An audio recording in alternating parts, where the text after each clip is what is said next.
Thank you for joining us today at the Baltimore City Office of Equity and Civil Rights. Today we're going to be talking about fair housing for housing professionals and how fair housing laws affect the work that you do. Today we'll talk about the following topics: fair housing laws, including federal, state, and local laws; fair housing for real estate agents; fair housing for mortgage lenders; fair housing for leasing agents and landlords; and we'll end with some general fair housing knowledge, best practices, and other relevant laws. First, let us explain who we are.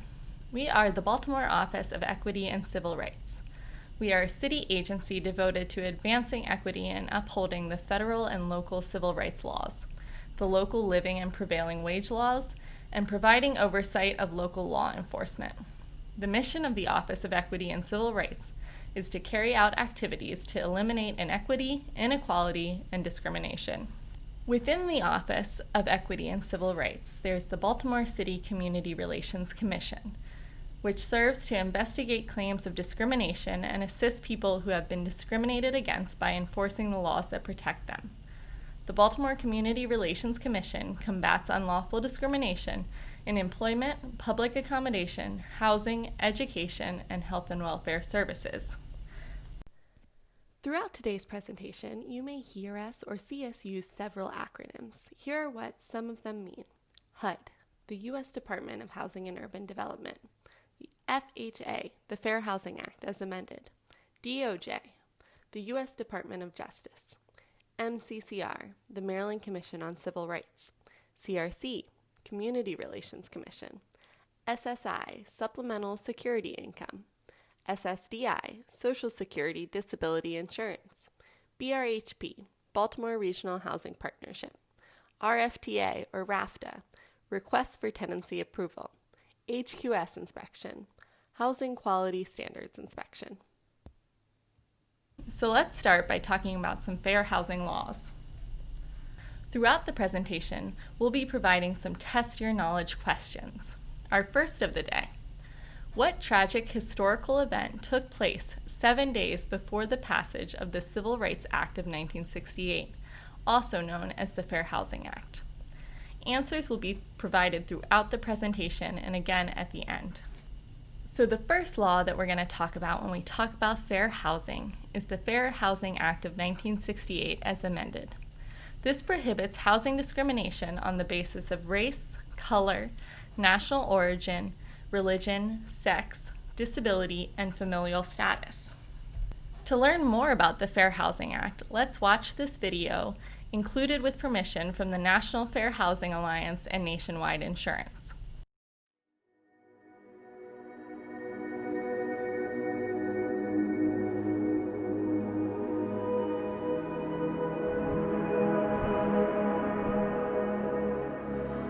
Few in the nation believe that fair housing would in our time become the unchallenged law of this land. And indeed, this bill has had a long and stormy trip.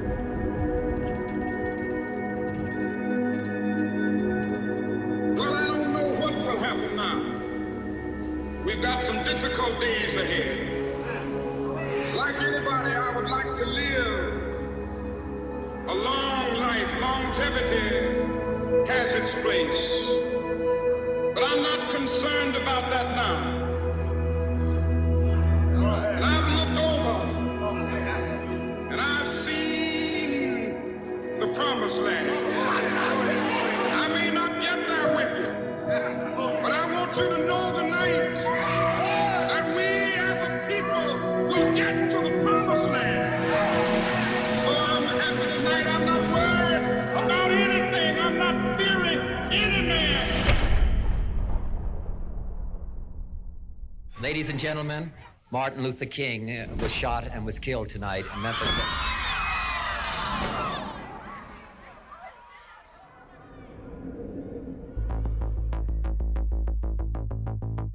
The death of the prophet of nonviolence set off the worst outbreak of arson, looting, and criminal activity in the nation's history. Washington's ghettos burned within a few blocks of the nation's capital. The life of a man who symbolized the freedom and faith of America has been taken. words of mine can fill the void of the eloquent voice that has been stilled. But this I do believe deeply. The dream of Dr. Martin Luther King Jr. has not died with him. President Johnson was willing to speak up and say, we have to pass a fair housing bill. Hello, Mr. President? Yes, Dick.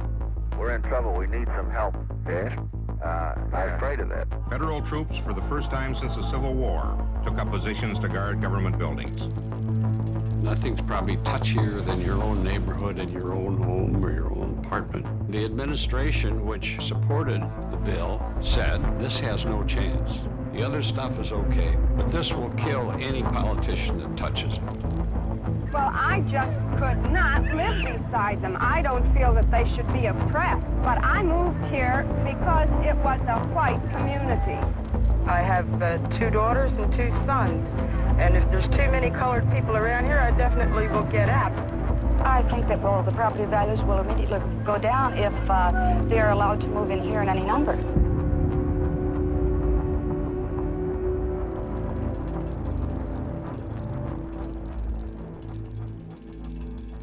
It seems as though our country is pulling apart into separate societies, where whites have jobs and Negroes have unemployment, where the middle class lives in suburbs and the poor are left in the ghettos, where one group of Americans looks upon another group of Americans with growing mistrust and even dread.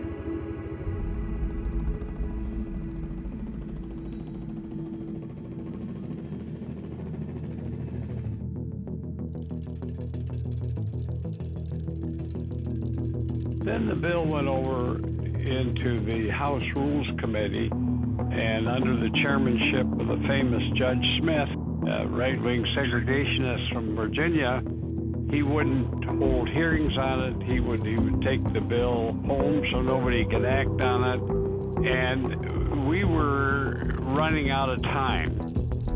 Thousands flowed through the rainy streets of Memphis this day, finishing a march that Dr. King planned to lead in support of striking garbage workers. How many men must die before we can really have a free and true and peaceful society?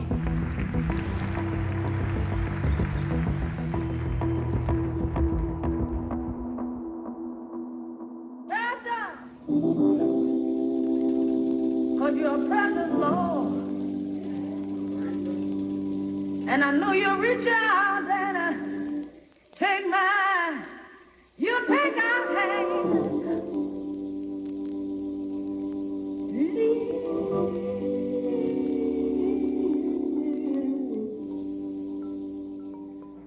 The death of Martin Luther King is a tragic thing, but no legislation should be passed as a memorial to anyone. In spite of the riots, I am going to support this legislation with all the vigor that I possess. The laws that we pass up here are for all time. The Martin Luther Kings come and go.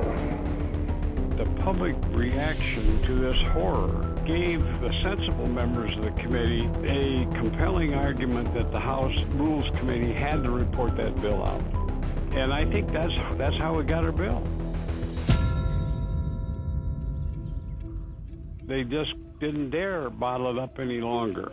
And I have a dream that one day Negroes will be able to buy a house anywhere that their money will carry them. At long last this afternoon,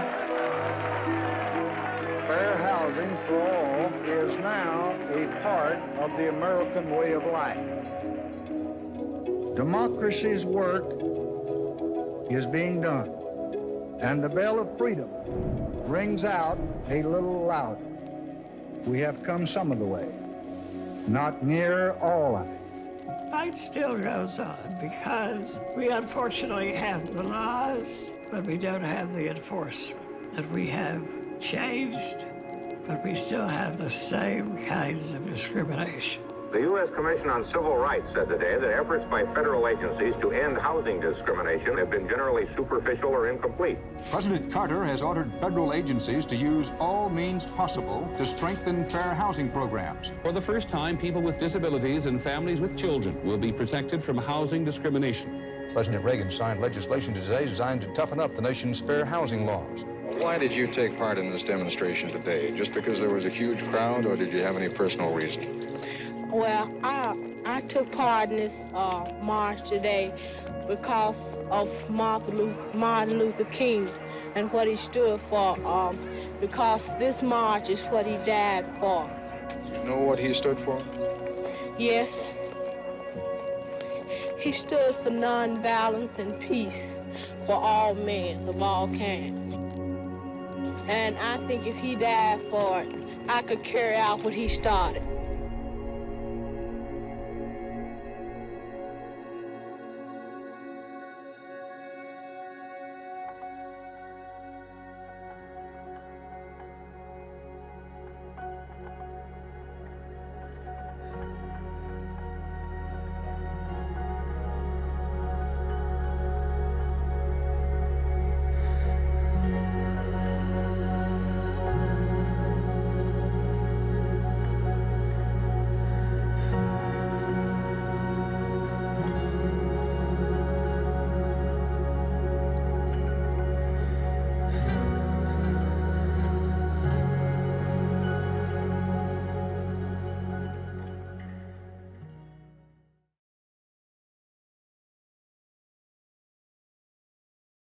Now that you've learned about the federal laws that provide for fair housing rights, let's talk about some local laws.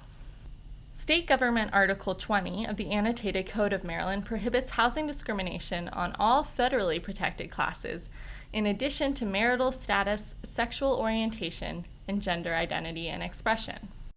And then here in Baltimore City, Article 4 of the Baltimore City Code prohibits housing discrimination on all federal and state protected bases, in addition to age, ancestry, and source of income. Throughout the state of Maryland, each county has additional protected classes similar to Baltimore City. For example, several counties and other jurisdictions have a protection for age. Others, like Baltimore City, have a protection for ancestry. Montgomery County has a protection based on family responsibility.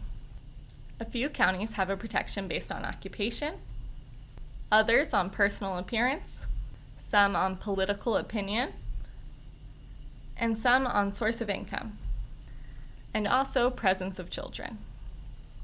So if you're a housing professional who works in one of these jurisdictions that surrounds Baltimore City, it's important to know that there may be additional protected classes where you work.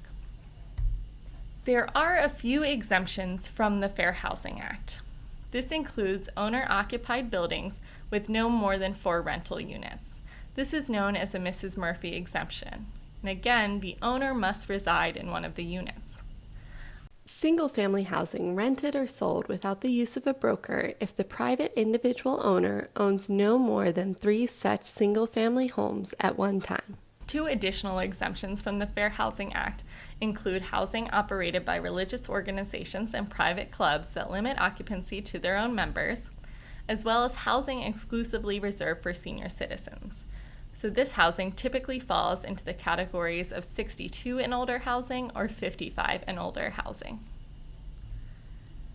There are additionally exemptions from Article 4 of the Baltimore City Code. This includes single-sex housing where the physical limitations or configuration of the housing facility or considerations of personal privacy or personal safety make it inappropriate for the facility to be occupied by persons of both sexes. Article 4 of the Baltimore City Code also provides an exemption for the rental of not more than 2 rooming units in a dwelling by any person if the person resides in the dwelling unit. Now that you know about the federal, state, and local laws, let's talk about fair housing as it applies particularly to real estate agents. In 2018, there were 819 complaints of housing discrimination that occurred during real estate sales nationally. Let's begin by taking a look at an example of housing discrimination in real estate sales. Hi. Hi. Thank you. Welcome. Thank you. So I saw your condos online and I thought they looked really nice, but what kind of people live here? Oh yeah, you're in luck. It's mostly white people, so you're in good hands here. Oh. I like it here. Great. Something doesn't seem right here. We've just witnessed an instance of housing discrimination.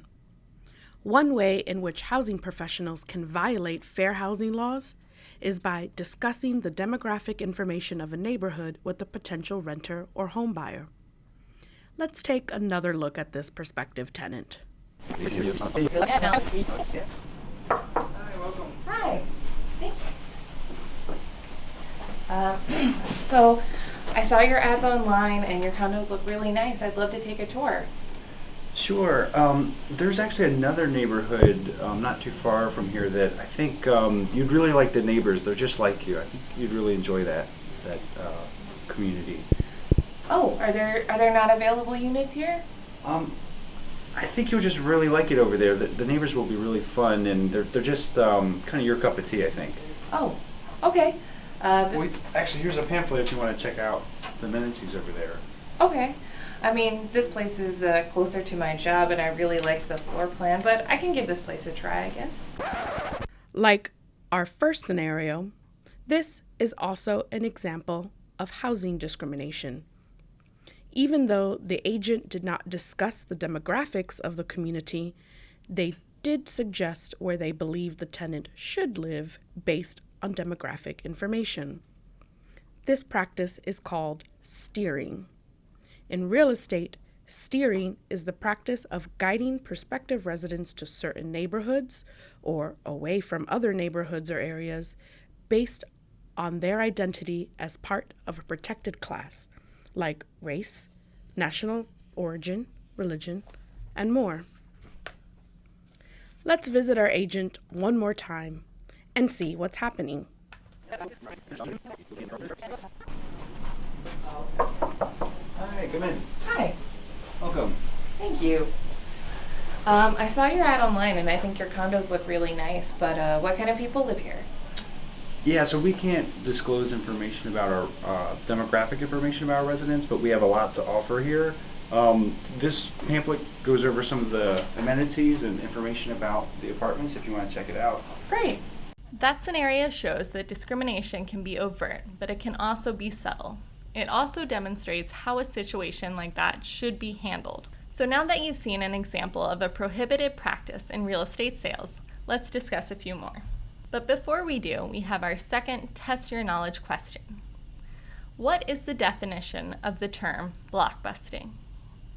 Here are some additional prohibited practices for real estate agents. It is illegal, based on a person's individual's protected class, to refuse to show available housing, to make housing unavailable, to refuse to negotiate for housing, or to falsely deny that housing is available for inspections. An additional prohibited practice is blockbusting, and this is the practice of persuading owners to sell property cheaply because of the fear of people of another race or class moving into the neighborhood and thus profiting by reselling at a higher price. Let's now hear from a real estate professional about why fair housing is important to the work that she does. Hi, I'm Tamika Givens, licensed realtor with Guerrilla Realty, Baltimore's modern real estate company. Formerly, I'm a chemist. I love chemistry, and I'll always be a chemist at heart, but I fell out of love with the industry, mainly due to corporate America politics, which sometimes include racism. I'm also a certified new home co-broker where I specialize in new construction home sales. In addition to that, I also specialize in working with first-time home buyers as well as vets. And finally, I am vice chair of the Equal Opportunities Committee with the Greater Baltimore Board of Realtors, where we essentially go out into communities throughout Greater Baltimore. And when I use the term Greater Baltimore, that's Baltimore City as well as Baltimore County. And we educate the residents that one, home ownership is an option, and if they decide that they want to purchase a home, these are what your rights and your obligations are throughout the home buying process. Personally, my goal for my clients is to make the process as seamless as possible for them, as it should be. If you have a horrible experience in purchasing a home, it's probably for a few reasons. One could be you're working with someone who doesn't know what they're doing or doesn't care about what they're doing, or actually it could be a combination of both. And finally, it also could be that you yourself may not be following directions in the process per your realtor. Yes, I said it, we all have a part in the home buying process. As a Black woman in America, fair housing plays a major role in my work as a professional. Fair housing is actually the reason I'm able to successfully practice real estate. My first encounter in real estate was attending home tours with my mother when she was purchasing her first home, and alongside was a realtor. If I may be frank, she had a terrible realtor who wasn't very attentive, and she didn't explain the process to my mom or anything, creating a less than desirable, less than celebratory experience for my mom. My mom was so stressed during her process that she lost weight during her process of purchasing a home, strictly from stress. I remember my mom attending settlement and sitting at the table with my mom, and she was signing her loan docs. And she had finished and completed settlement and didn't even know that she was finished. Her agent was honestly terrible. I don't know if it was because of my mom's price point or if the agent was honestly just straight up racist. Fast forward, I took the pre-licensing course per the recommendation of my mentor, as at the time I wanted to invest. During the class, I learned how so many people, especially people of color, get taken advantage of during the process of purchasing a home. While we have fair housing and anti-discrimination laws, there are still real estate professionals out here who are not following the law. Whether it's been taught or they've been practicing since discrimination was actually legal. And as we know, old habits die hard. Racism is in my face all day, every day, and everywhere. From just a simple ride through Baltimore, I see racism. The perfect breakdown of how hyper-segregated Baltimore is the article written by Dr. Lawrence Brown titled, Two Baltimores, the White L versus the Black Butterfly. This article helped me to actually maintain my sanity in trying to make sense and figure out how one area or market is priced in one price point and another area or market less than 500 feet across the street is in a totally different price point. So you see, while racism is not as blatant as it was during the pre-civil rights era, it still exists and is exuded in a more subtle manner. It is entrenched in the zoning and tax laws, as well as how appraisals are concluded. Over 90% of Maryland's current pool of appraisers are older white men, many of who've been practicing since before many of the current laws have been put into place. I personally witnessed selling a home in a predominantly Black or more diverse neighborhood where the home typically appraises on the red cent of whatever the contract price turns out to be. And then I've sold homes in not so diverse areas, predominantly white areas, or an up and coming area on the verge of being gentrified, and have the homes overappraised by thousands. I've also had an issue with the fact that appraisers get a copy of the contract of sale, which shows the name of the buyer. While I'm not an appraiser, I don't understand the point of the appraiser getting the contract of sale. I personally feel that their focus should be solely on the home, not the details of who's purchasing the home. I strongly believe that this has been a major contribution to the extreme differences in the upward trajectory of property values in certain areas over others, which is directly tied to the generational wealth gap between white families and Black families. Black lives matter, Black home ownership matters, Black property values matter. Thank you. Now that we've talked about fair housing for real estate agents, let's move on and talk about fair housing for mortgage lenders. In 2018, there were 330 complaints of housing discrimination in mortgage lending nationally. Now let's look at an example of housing discrimination in the mortgage lending process. How you doing, sir? How you doing? Hi. How Hi, are you? how are you? Hi, me and my wife here are looking at homes, and we stopped by. We saw that you were lending services, so we wanted to come in and see if you could pre-approve us for a housing loan. Okay. You got some financials and I stuff? sure can do. look at? Here's some W-2 forms and some bank statements there. Okay. Okay.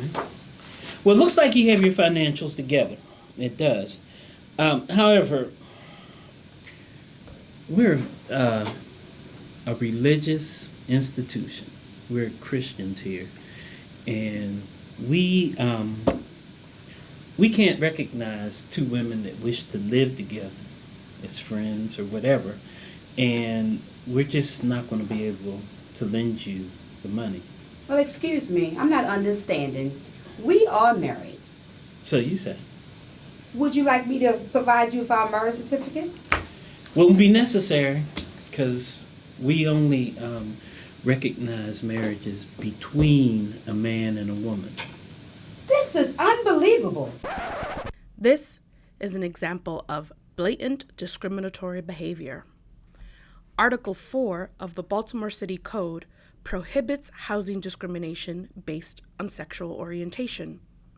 Under the Fair Housing Act, this would be an example of sex-based discrimination. This may also violate HUD's Equal Access Rule, which prohibits FHA-insured lenders from taking actual or perceived sexual orientation into consideration in determining the adequacy of an applicant's income.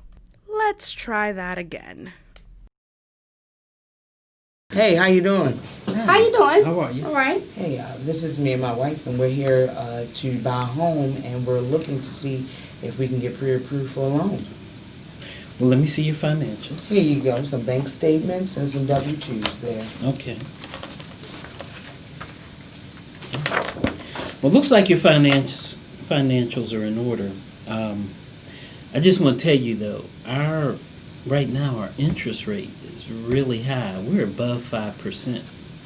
My goodness, we got pre-approved from another lender, which is 3.75%. Why so high? Well, I guess you should be going with that other lender then, because that's our rate. This is really weird. I'm not understanding. Like, what's going on?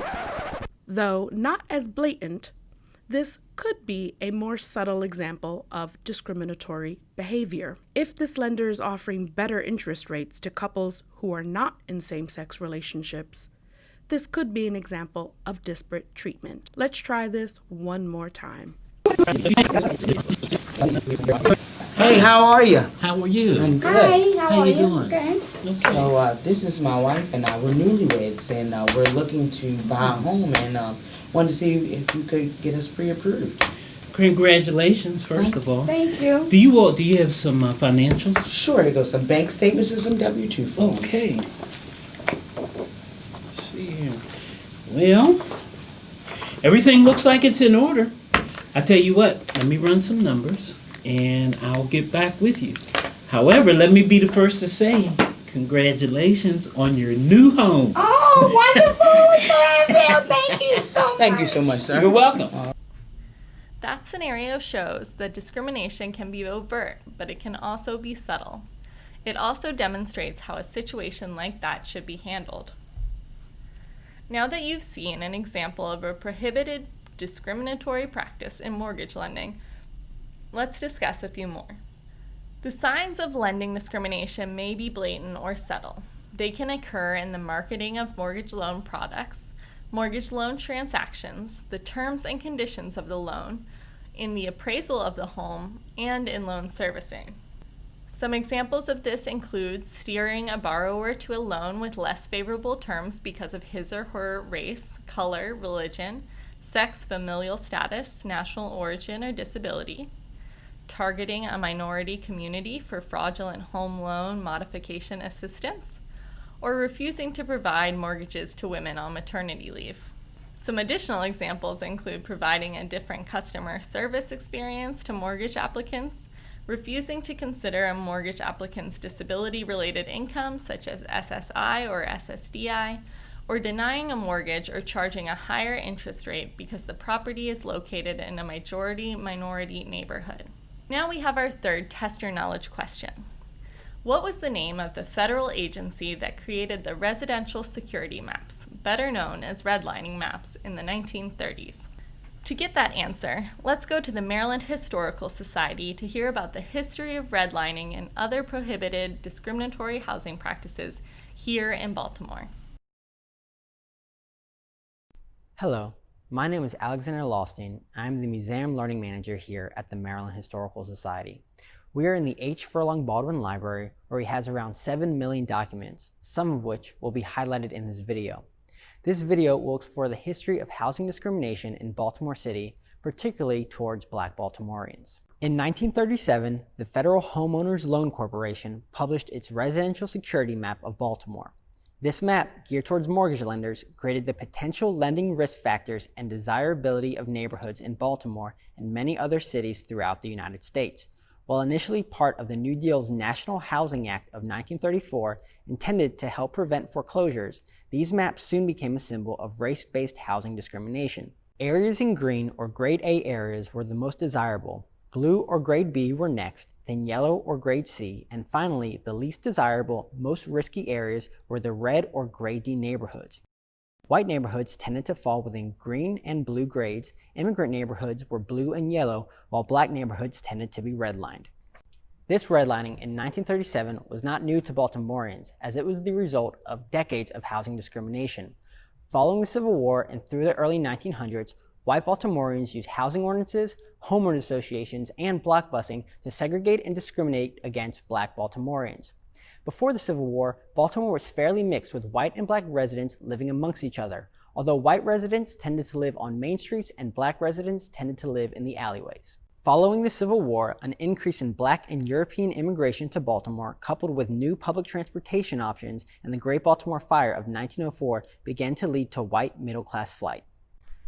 As white Baltimoreans began to leave the inner city, followed by ethnic groups such as Jewish immigrants, there was no official housing segregation policy stopping upper and middle-class black families from following the same trajectory. Nevertheless, most realtors would not sell to black families. If a house was going to be sold to a black family, it would have to be done by the owner themselves. This is what happened in 1910 with the purchase of 1834 McCullough Street by W. Ashby Hawkins, a prominent black attorney. This sale and subsequent rental to his law partner, George McMecken, began a series of official and unofficial housing segregation policies in Baltimore City. Unofficially, this sale began a pattern of selling in which white Baltimoreans would sell to Jewish homebuyers who would then, and only if their neighborhood or block's market was in a slum, would sell to black families. This pattern of secession primarily took place in the Old West Baltimore neighborhoods of Upton and Druid Heights. This block breaking, or busting as it was sometimes called, scared many white homeowners and city government officials. One of the first official policies was Baltimore City Ordinance 610, also called the West Plan, named after Councilman Samuel West. This ordinance stated that no black resident could move into a block in which more than half of the residents were white and vice versa. It also stated that existing conditions would not be disturbed and no one would be forced to move out of their neighborhood. This ordinance was the first of three, but had the largest impact as many southern cities began to replicate the Baltimore idea. The Baltimore idea led to crowded black neighborhoods in Baltimore City. It wasn't just housing ordinances that stopped black Baltimoreans from leaving the city, but also homeowners associations. As upper and middle-class white families began to leave the city, the Roland Park Company developed neighborhoods for these families. Before buying a home, a family had to agree to a set of rules, also called a neighborhood covenant. One of these rules, in a 1913 agreement for the Guilford neighborhood, under the nuisance section, stated that at no time shall the land included in said tract, or any part thereof, or any building erected thereon, be occupied by any Negro or person of Negro extraction. This segregation from private neighborhoods began even before the West Plan was implemented, and in response to the creation and segregation of these private neighborhoods, specifically the Roland Park neighborhood, construction and realty companies began developing neighborhoods for middle-class black Baltimoreans. One specific neighborhood was Cherry Heights neighborhood, represented legally by Hawkins and McMecken, which was touted as having lots as beautiful as Roland Park. Although the Baltimore idea was found unconstitutional by the Supreme Court in 1917 in Buchanan v. Worley, in which they argue that civil government racial segregation in housing violated the 14th Amendment, the damage caused by Ordinance 610 and the private HOAs was seen in the 1937 Residential Security Map. Black neighborhoods in Baltimore suffered from high rents and poor quality housing due to blockbusting and deceptive practices that came with the industry and limited social and city services, which led to Grade D or red markings. The effects of housing discrimination in Baltimore in the 1910s to 1930s can still be seen in residential maps of Baltimore today. Many of the neighborhoods where people of color live in Baltimore today are the same neighborhoods that they were forced to live in due to housing discrimination ordinances and redlining in the 1910s to the 30s. Over these 30 years, the consistent housing discrimination and unethical practices by renters limited the ability of many in the Black community to accumulate wealth, while at the same time stigmatizing neighborhoods, decreasing the number of social programs, limiting access to public works, and heightening the police presence in neighborhoods deemed undesirable. Although the 1968 Fair Housing Act outlawed discrimination of this type, the legacy and continued unequal treatment still affects Black communities today.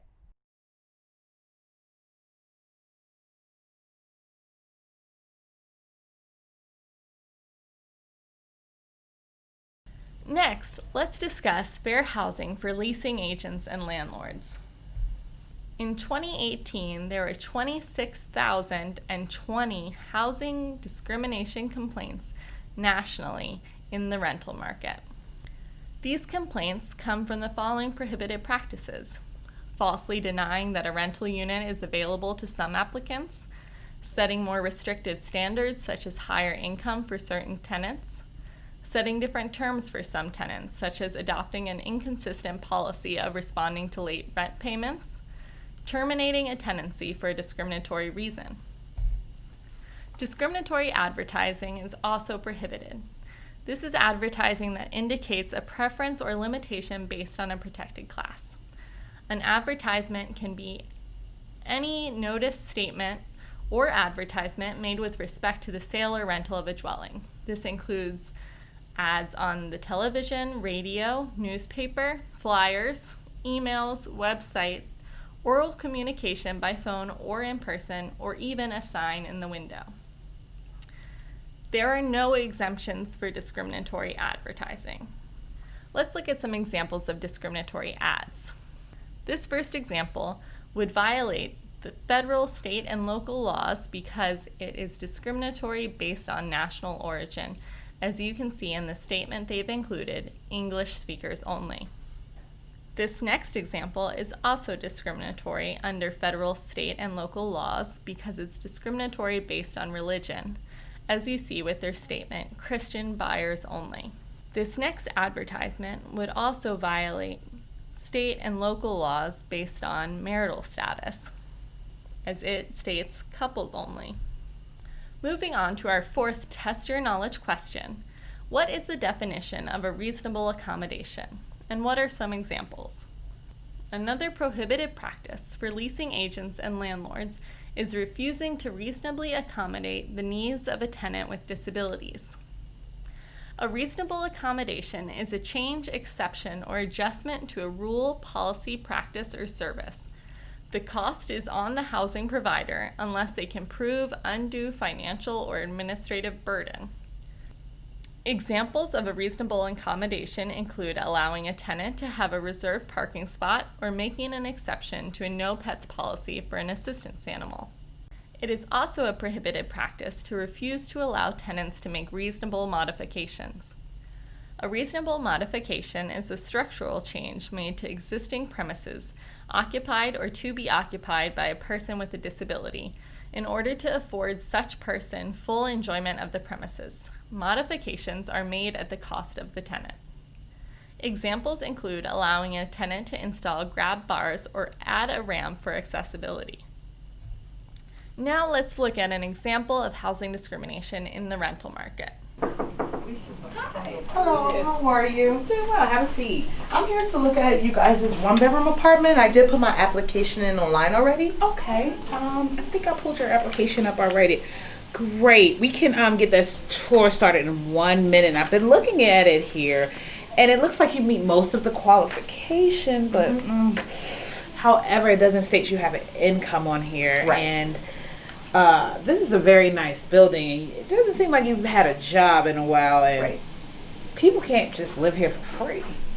So I wasn't expecting to live here for free. I do have a housing choice voucher. Ooh, oh no, we don't accept vouchers, unfortunately. Like I stated before, this building is a very nice building, and we don't want to get it destroyed. Plus, our computer system does not allow us to insert that type of information inside of there. It's just way too long of a process. So I already got my deposit and the voucher materials from the housing authority. What do you mean you don't want the property destroyed? This can't be right. Housing discrimination can also occur in leasing. Baltimore City recently added a provision to Article 4 of the City Code that requires leasing entities and landlords to accept any legal source of income. This includes things like cash assistance, food stamps, alimony, and child support. It also includes housing choice vouchers. Hello, how are you today? I'm doing well. How are you? Have a seat. I was wondering about touring you guys' one-bedroom apartment. I did put my application in online already. Okay, so I do have your application right here, and I was reviewing it, and it looks like you'll be paying with a voucher, correct? Yes, a housing choice so voucher. You meet all of the qualification. So right now, the only thing we have available, let me see here, would be the apartment units that are near the loading dock and the trash unit. Is that okay with you? I was looking for something a little more nicer, but if that's all you guys have available, I'll try to look elsewhere. Okay, double check. Yeah, that's all we have, unfortunately.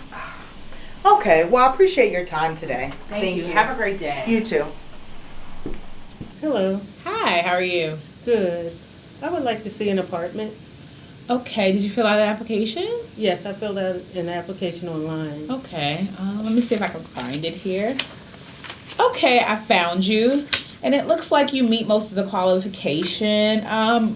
You'll be using your income to pay rent, correct? Yes. Okay, great. Well, with that being said, and looking at your application, it looks like you meet all of the qualifications. We have some available units downtown with a great view. Would that work for you? Sure. All right. Wait, she said that she only had dumpster views. This is an example of misrepresenting availability in order to discourage someone from a protected group to live in your community. It is also a form of discrimination, and you want to be careful to avoid committing it. Let's take a look at how this appointment should have gone for this renter. Hello. Hello, how are you today? I'm doing well. Have a seat. I'm here today to tour you guys' one-bedroom apartment. I did put my application in online already. Okay. Let me see here. All right. It looks like you meet all of the qualifications, and I see you'll be paying with a voucher, correct? Correct. Okay. Do you have your housing materials? Yes, everything in here is from Housing Authority. Great. Let me get the process started, and we look forward to you joining our family here. Thank you. You're welcome. Thank you. Now that you have seen an example of discrimination based on source of income, let's discuss more about Baltimore's most recently added protected class. Source of income, as defined in Article 4 of the Baltimore City Code, constitutes any lawful source of income, including income from employment, government or private assistance, alimony, child support, inheritance, or gifts. The source of income law protects individuals utilizing the Housing Choice Voucher program. Housing Choice Vouchers are administered by local housing authorities and made available to very low-income families to make up the difference between their incomes and market rent. So now let's go to the Baltimore Regional Housing Partnership for an explanation of how the Housing Choice Voucher process works for landlords. Hello, my name is Sheila Proano, and I'm the Managing Director of Program Administration at the Baltimore Regional Housing Partnership. Since 2013, BRHP has been able to help 5,000 families access safe, affordable, and healthy housing in vibrant communities throughout the Baltimore region. One of the ways we are able to achieve our mission is through the Housing Choice Voucher Program. As defined by the U.S. Department of Housing and Urban Development, HUD, the Housing Choice Voucher Program is the federal government's major program for assisting very low-income families, the elderly, and the disabled to afford decent, safe, and sanitary housing in the private market. Housing Choice Vouchers are administered locally by public housing agencies, or PHAs. The PHAs receive federal funds from HUD to administer the voucher program. BRHP is unique in that we are a nonprofit that functions as the PHA in our administration of Housing Choice Vouchers using our Baltimore Housing Mobility Program. I'm with you today to discuss a common misconception of the Housing Choice Voucher Program. I hear the HCV program is a lengthy process and hard to navigate. Well, in just 5 minutes, I hope to dispel that misconception by breaking down the leasing process for you. First, the PHA will determine a family or individual's eligibility for a voucher and the voucher size. These eligibility requirements are based on income, family size, and other factors. The family may or may not be able to lease a home outside of the bedroom size. Next, the PHA will approve and administer the voucher to the family. They are ready to search for a suitable unit within the voucher's jurisdiction. Once a unit is selected, the property owner must screen the voucher holder for suitability as they would any potential renter. Once approved, the property owner will complete and submit the request for tenancy approval. This is sometimes called the RTA, the RFTA, or even the RAFTA. The RTA is a HUD-supplied required document that informs the PHA of the contract rent requested, the unit size and type, utility responsibility, and market rents of nearby homes. This form must be completed in its entirety, and failure to do so will cause delays. The PHA will need other documents such as proof of ownership, proof of lead testing, banking information, and a renter's license if required in your county or jurisdiction. Once submitted, the PHA will determine if the contract rent requested is reasonable, meaning other market tenants would pay the same rent for a comparable unit, and use a formula to check that it is affordable to the family. The family's rent share cannot exceed 40% of their monthly adjusted income. In about 10 business days, the PHA will schedule the unit for inspection. The property owner must make sure that the unit is up to code. Once the unit passes inspection, the landlord and tenant may enter into a standard lease. The lease must include the terms and the utility responsibility as listed on the RTA. The property owner and the PHA will sign the Housing Assistance Payment, or HAP, contract. This agreement lists responsibilities the property owner must abide by, such as keeping the unit meeting minimum housing quality standards, rules for changing the contract rent, and when the housing assistance payment will end. Here is a chart to help break down the relationship between the tenant, the owner, and the PHA. These three agreements are in effect simultaneously while the tenant is living in the home. The HAP payments are made directly from the PHA to the owner, and any tenant portion of the rent is paid from the tenant directly to the owner. And that's how the process works. Pretty straightforward, right? If you are interested in leasing to a family receiving voucher assistance, I recommend you read more on the Housing Choice Voucher Program on the HUD website and familiarize yourself with program responsibilities, as well as documents like the HAP contract and the HQS inspections checklist. You can also search for local PHAs serving your community that you may be interested in partnering with. We hope you will keep the Baltimore Regional Housing Partnership in mind. We have over 2,000 dedicated property owners in our program, and we're always seeking more partners to meet the needs of our deserving families. You can learn more about our program at www.brhp.org. I hope you found this information useful. Thank you for listening. Goodbye. To wrap up, we're going to talk about some general fair housing rules, best practices, and other relevant laws. With our fifth Test Your Knowledge question of the day, do employees who are not involved with the leasing, rental, or sale process have to comply with fair housing laws? In all housing transactions, retaliation and harassment are prohibited practices. This means that retaliation and harassment in real estate sales, mortgage lending, rentals are all covered as prohibited practices. Retaliation can be defined as punishing or otherwise striking out against someone for filing a fair housing complaint or participating in protected activity. This includes individuals who act as witnesses to another individual's fair housing complaint. An example of retaliation includes evicting a tenant for filing a complaint of housing discrimination. Harassment based on any protected class is illegal under fair housing laws. This includes sexual harassment, which is harassment based on sex. There are two main types of harassment: quid pro quo harassment and hostile environment harassment.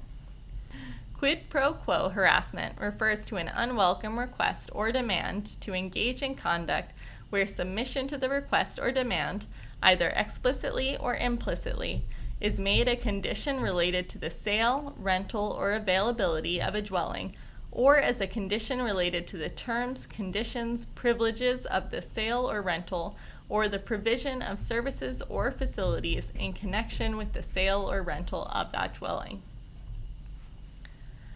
Hostile environment harassment refers to unwelcome conduct that is sufficiently severe or pervasive as to interfere with the availability, sale, rental, or use or enjoyment of a dwelling, or interferes with the terms, conditions, or privileges of the sale or rental, or the provision or enjoyment of services or facilities in connection with the sale or rental.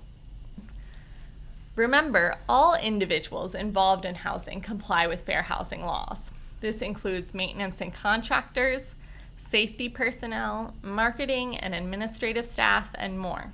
A person may be liable for housing discriminations in the following situations: when that person's own conduct results in a discriminatory housing practice, when a housing provider fails to take prompt action to correct and end a discriminatory housing practice by that person's employer or agent where the person knew or should have known of the discriminatory conduct, or when a housing provider fails to take prompt action to correct and end a discriminatory housing practice by a third party, where the person knew or should have known of the discriminatory conduct and had the power to correct it. The power to take prompt action to correct and end a discriminatory housing practice by a third party depends upon the extent of the person's control or any other legal responsibility the person may have with respect to the conduct of such third party.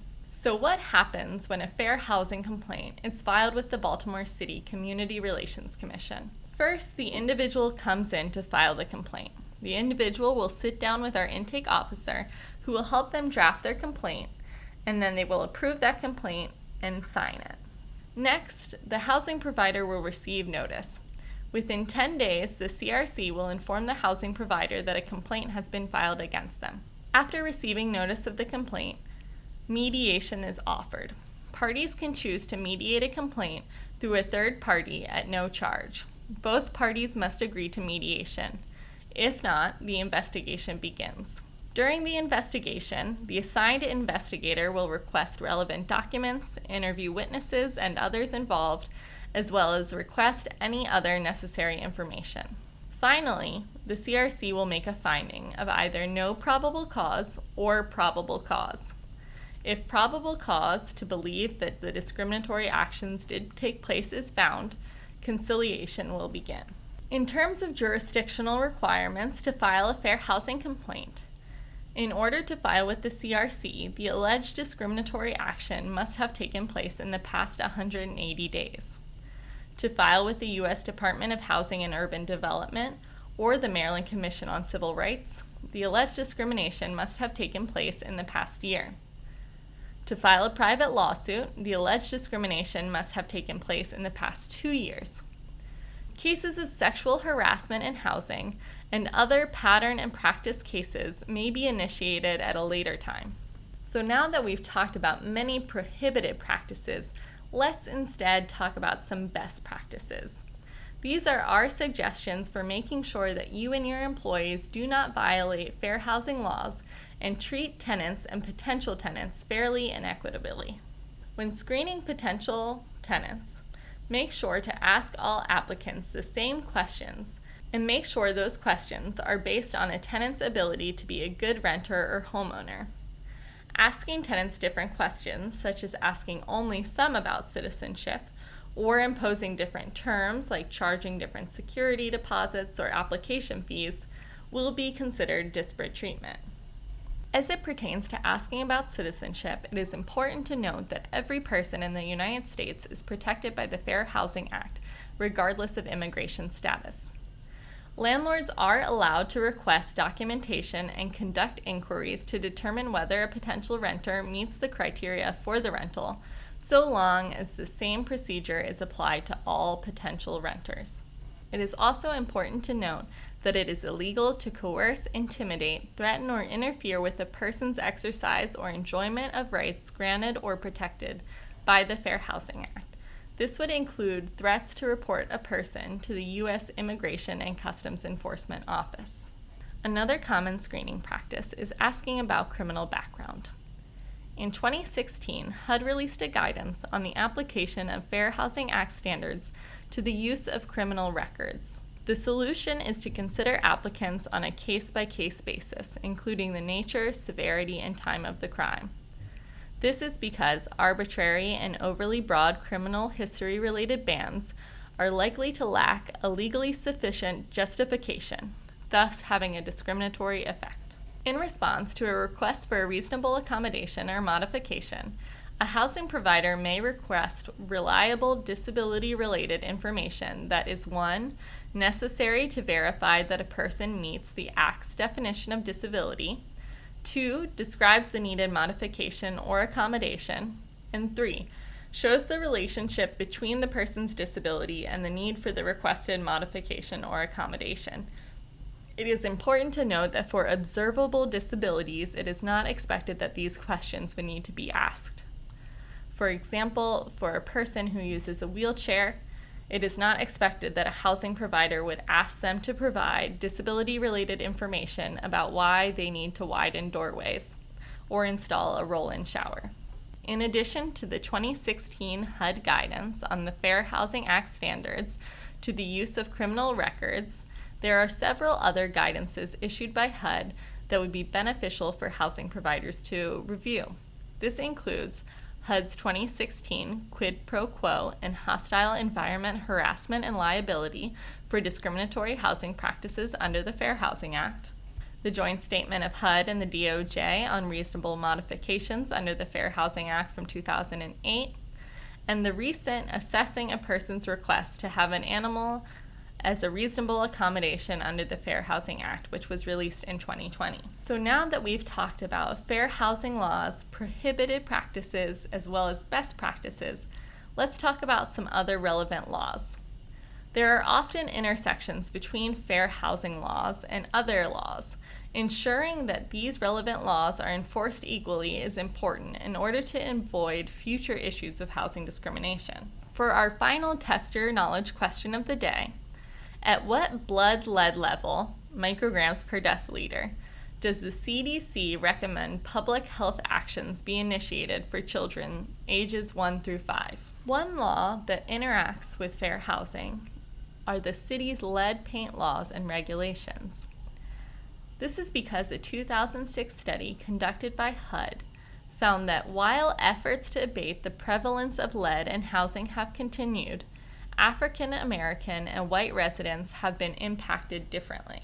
The study found that the percentage of African Americans living in housing units with lead-based paint increased from 41% to 45.3% from 1998 to 2006, while white residents living in units with lead-based paint significantly decreased from 40% to 31.6%.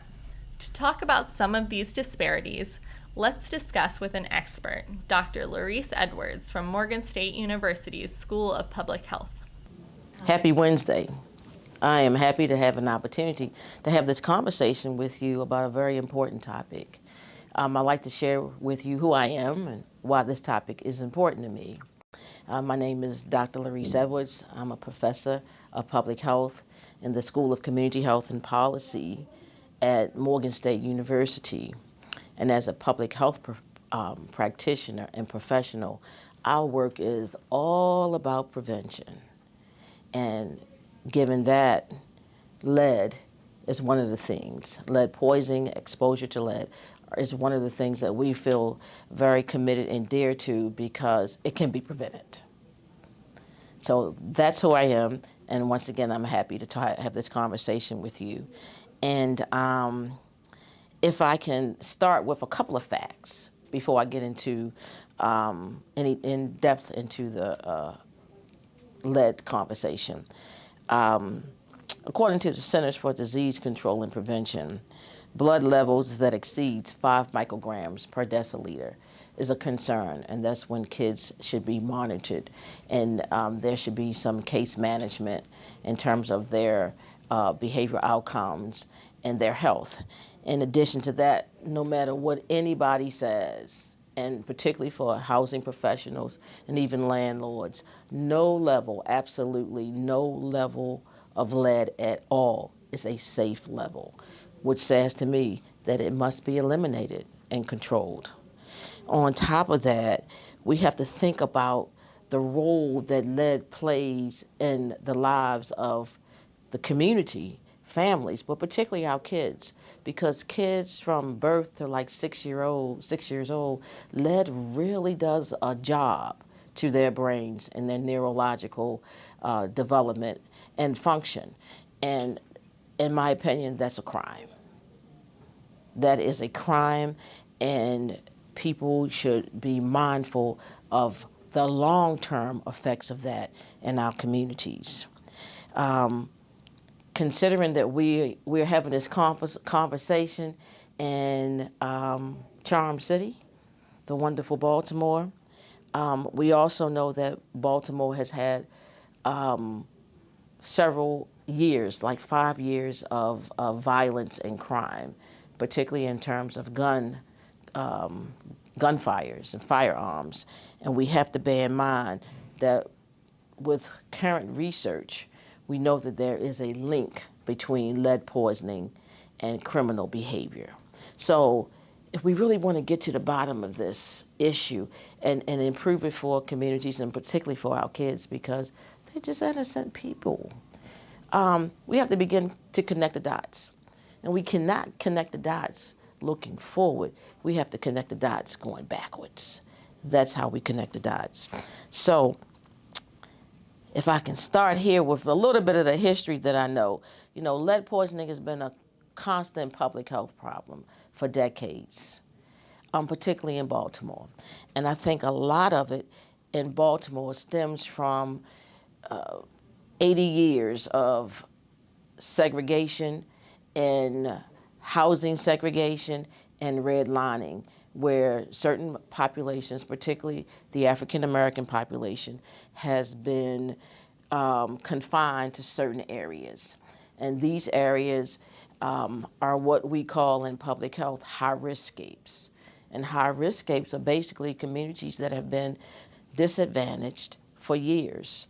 No access to health care, substandard housing, food apartheid, transit apartheid, all of these things that impact the health and outcomes of family. So when we look at lead in those areas, those are the areas that have the highest lead rates in Baltimore. And going back to the piece on prevention, we've known the devastation and the health consequences of lead for years, but we still have kids who are living in houses with lead. So who's responsible? Who's responsible for that? How do we hold people accountable for, one, the environmental aspects of it in terms of the Maryland Department of Environment making sure that kids are not in areas and homes with lead, landlords informing the family that there's lead in this home, or we doing something to abate the issue. It's just a situation that has been going on much far too long. So when we look at lead from a health inequity perspective, you will see that lead is usually found in low-income communities with African American families and poor families. We know that lead has been linked to poor academic achievement, behavioral issues, and most importantly, lifelong neurological impacts. These are things that we already know. You know, when we go back and we look at the social determinants of health, there are about 10 or 12, maybe even more, because now I actually consider police contact in many ways as a social determinant of health.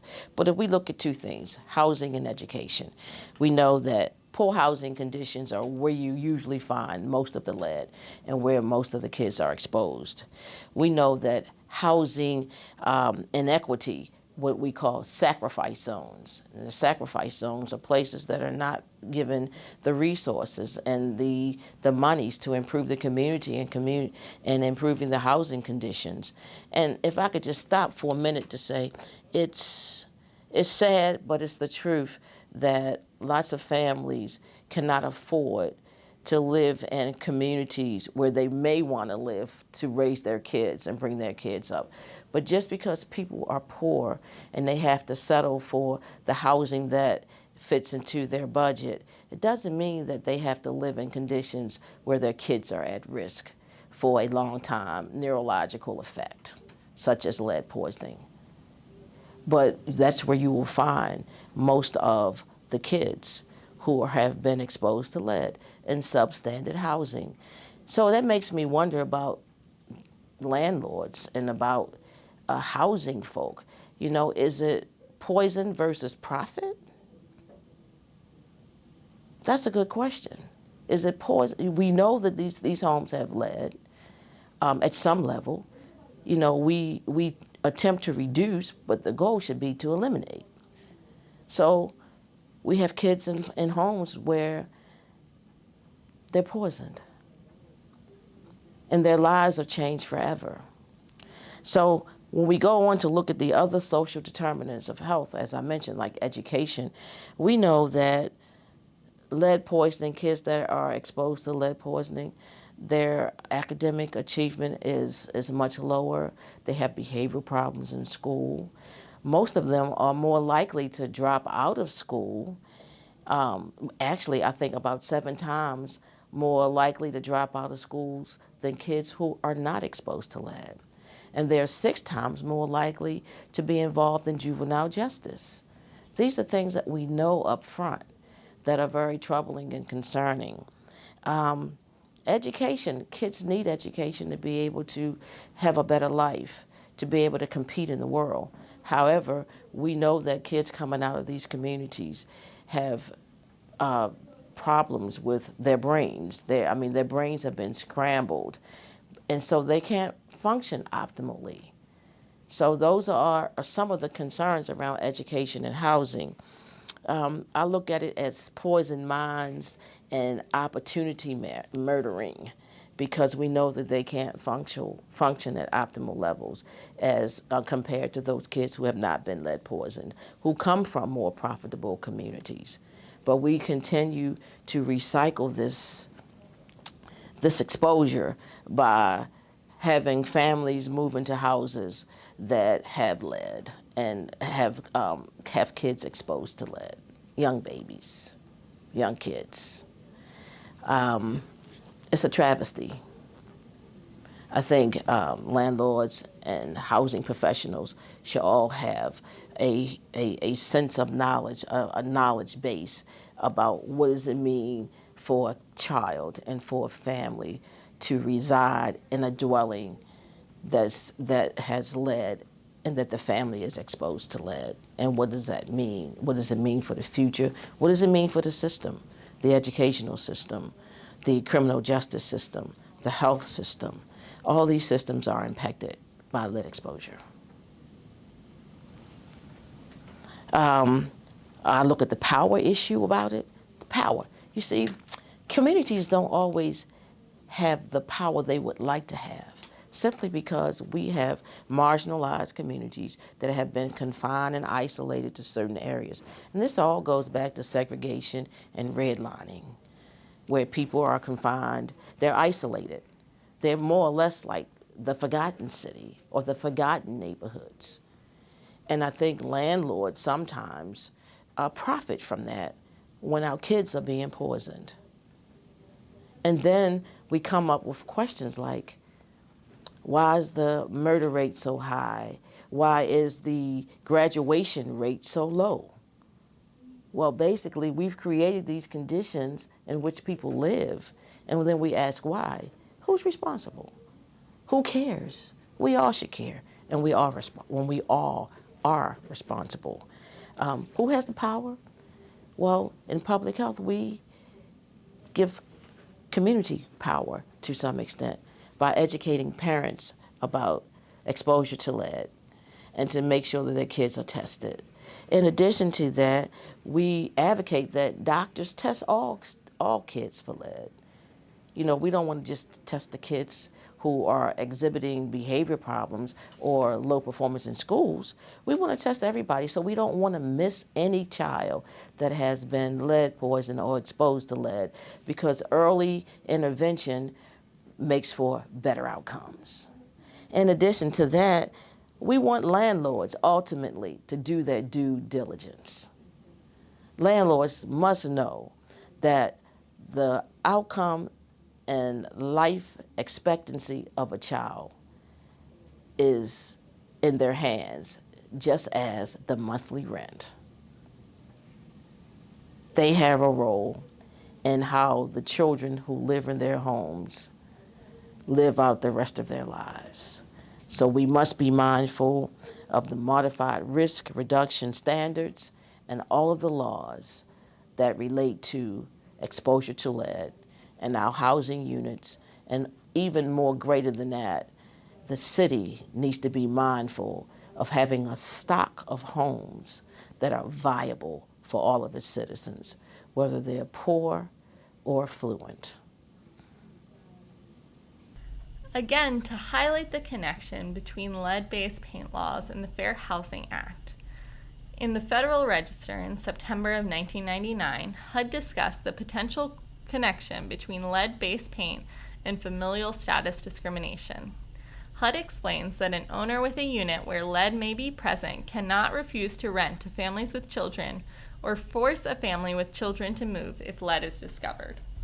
To learn more about Maryland and Baltimore City's lead laws and the enforcement of those laws, please visit the Baltimore City Health Department's website at health.baltimorecity.gov/lead violations. So now that you have learned about fair housing laws and other relevant housing laws in Baltimore City, let's finish up today by reviewing the Test Your Knowledge questions. Number 1. What tragic event took place 7 days prior to the passage of the Fair Housing Act? That would be the assassination of Martin Luther King Jr. Number 2. What is the definition of the term blockbusting? Blockbusting is the practice of persuading owners to sell property cheaply because of the fear of people of another race or class moving into the neighborhood, and thus profiting by reselling at a higher price. Number 3. What was the name of the federal agency that created the residential security maps, better known as the redlining maps, in the 1930s? This was the Homeowners Loan Corporation. Number 4. What is the definition of a reasonable accommodation? What are some examples? A reasonable accommodation is an exception to a rule, policy, or practice for a person with a disability, such as allowing a person a reserved parking spot despite a no reserved parking rule. 5. Do employees who are not involved with the leasing, rental, or sale process have to comply with fair housing laws? Yes. All employees in housing must comply with fair housing laws. At what blood lead level, micrograms per deciliter, does the CDC recommend public health actions be initiated for children ages 1 to 5? And that's 5 micrograms per deciliter. I hope that in addition to these test your knowledge questions that you learned a lot about fair housing for housing professionals today. If you have any questions or would like to request further training, please call the Baltimore City Community Relations Commission at 410-396-3143.